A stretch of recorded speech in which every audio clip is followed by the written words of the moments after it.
Naimbag nga aldaw yung kakabsat. So for today's video, samahan nyo ko at magluluto nga ako ngayon ng chicken with bell pepper. Ang recipe po na ito ay tinuro personally ng aking among lalaki sa akin noong bago pa ako sa kanila.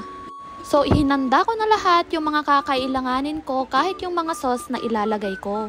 Dito nga ay nagpainit na nga ako ng mantika, pagkatapos nga niyan ay nilagay ko na nga yung luya at eto nga ay hinalo-halo ko na at ginisa-gisa ko nga hanggang sa mga moy ito.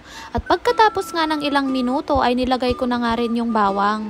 Nilagay ko na nga rin yung manok at hinalo-halo ko lang ito hanggang sa mag-golden brown. Bahala na kayo kung gaano ka-brown yung gusto nyo sa manok ninyo, pero sa amin kahit konti lang at medyo maging tuyo lang konti yung manok ay pwede na yon.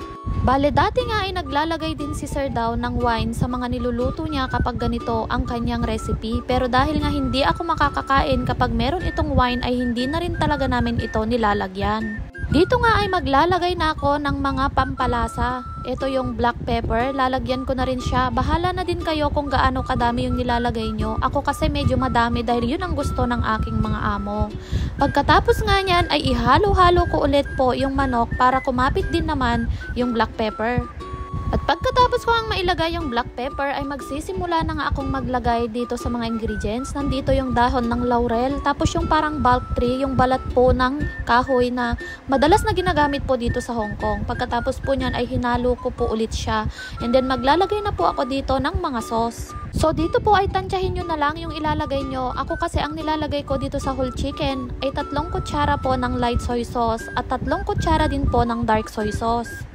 At pagkatapos ko ngang malagay yon ay ihalo ko lang siya ulit and then ilalagay ko na rin po yung rock sugar. And then dito nga ay maglalagay na rin ako ng water. Kung papansin nyo nga ay sobrang dami kong nilalagay na tubig.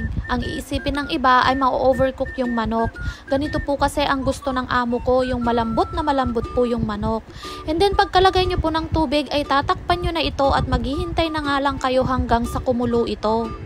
Bale, hahayaan ko lang po ito na kumulo ng mga 20 minutes. Gaya po ng sabi ko, kayo na pong bahalang tumansya kung gaano katagal, gaano kalambot ang inyong manok. Ito po kasi ang preferred at gusto ng aking amo. Pagkatapos po ng ilang minuto nga ay kumukulo na siya at hihinaan ko na nga konti yung apoy para pag 20 minutes hindi siya ganon lasog-lasog yung manok. After nga ng 20 minutes ay ganito na nga yung itsura ng manok natin at ilalagay ko na nga yung bell pepper. Lulutuin ko na lang ito ng konti, mga 5 minutes para hindi masyadong lutong-luto yung bell pepper dahil ang gusto ng aking amo ay crunchy pa rin yung bell pepper. Dito nga ay maglalagay nga ako ng chili para meron siyang konting anghang. Optional lang naman to, kung ayaw ng amo nyo ay wag nyo na lang lagyan. So eto nga at ready na nga yung ating chicken with bell pepper. Alam nyo ba na para din siyang adobong manok na merong bell pepper. Pero medyo mas masarap to kasi meron siyang mga aroma. Yung mga nilagay ko na bay leaf at saka yung parang dahon. Itatry na nga natin to guys. Bale, ito na rin yung dinner ko. Hindi ako nagra-rice sa gabi. So, bell pepper lang yung kakainin ko.